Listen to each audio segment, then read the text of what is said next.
So hi hello friends, మన channel కొత్తగా చూసినట్లయితే సబ్స్క్రైబ్ చేసుకొని పక్కన బెల్ ఐకాన్ క్లిక్ చేసి ఆల్ పైన ట్యాప్ చేయండి, లైక్ చేయండి, షేర్ చేయండి, కామెంట్ చేయండి, వీడియో మొత్తం కంటిన్యూ చూడండి.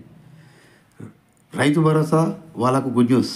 తెలంగాణ ప్రభుత్వం రైతులకు ఎంతగా ఆసరాగా ఎదురు చూస్తున్నటువంటి రైతు భరోసా ఈ పథకాన్ని మరింత విస్తృతంగా అమలు చేయడానికి సిద్ధమైంది తెలంగాణ సర్కార్. రేపటి నుండి ఈ పథకం అమల్లోకి రానుండగా కొత్తగా పాస్బుక్ పొందిన రైతులకు కూడా శుభవార్త చెప్పింది సర్కార్.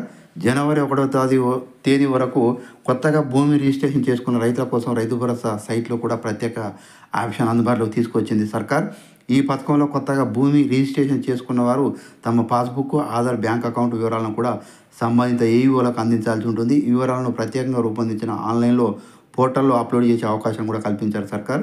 ఇలా అప్డేట్ చేసిన రైతులు రైతు భరోసా పథకం లబ్ధిదారుల జాబితాలో కూడా చేరతారు. గతంలో రైతు భరోసా లబ్ధి పొందని వారు కూడా ఈసారి అప్లై చేసుకునే అవకాశం కల్పించింది సర్కార్. రైతుల్లో ఆత్మవిశ్వాసం నింపుతుంది. అర్హతలు ఉన్న ప్రతి రైతు అవకాశాన్ని వినియోగించుకోవాలని కూడా ప్రభుత్వం సూచిస్తుంది. ఈ కొత్త సదుపాయాలు రైతుల వద్ద ఉన్న పాత సమస్యలను పరిష్కరించడంతో దోహదం చేస్తాయని కూడా ప్రభుత్వం ఆశాభావం వ్యక్తం చేస్తుంది.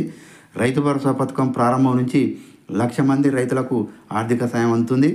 పనుల సీజన్లకు ముందే ఈ సాయాన్ని అందించడం వల్ల రైతులు ఆర్థికంగా లబ్ధి పొందనున్నారు. కొత్తగా భూమి రిజిస్ట్రేషన్ చేసిన రైతులు కూడా ఈ పథకంలో చేర్చడం ఈ పథకాన్ని మరింత సమర్థంగా మారనుంది. రైతు భరోసా పథకం విస్తరణతో రాష్ట్రంలోని రైతులకు మరింత మేలు జరగనుంది. ఈ పథకం అమలుకు సంబంధించి ఏఈఓలు, సంబంధిత అధికారులు ఎలాంటి సమస్యలు లేకుండా పనిచేయాలని ప్రభుత్వం అయితే ఆదేశాలు జారీ చేసింది.